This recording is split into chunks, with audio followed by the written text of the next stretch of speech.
আমরা জিমে বাংলাদেশে জিম করতাম, পেমেন্ট দিতে হইব। তো এখানে অন্যরকম নাগরিক সুবিধা, এখানে ইকুইপমেন্টগুলো আছে, বেসিক যে ইকুইপমেন্ট আছে জিম করার এগুলো ফ্রি আছে। যেমন এখানে আছে শোল্ডারের, অ্যাপসের, তারপর লেগসের, সবগুলাই আছে কিন্তু মানে মিলে জিলে সব ব্যায়াম করা যায় পারফেক্ট। চলো এবার দেখি আমরা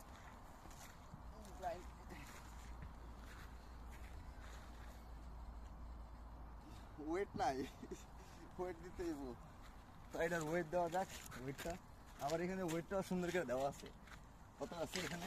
এখন আছে 10, 22, 27, 32, 37, 42। এদের কাছে 42 কিছু না, আমি 22-এ দিলাম।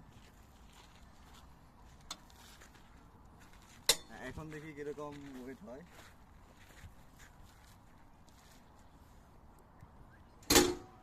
কেউ কি ভাঙছে? ভাঙেনি। ওয়েটটা কম লাগতেছে, আপার চেষ্টের জন্য এটা আর কি।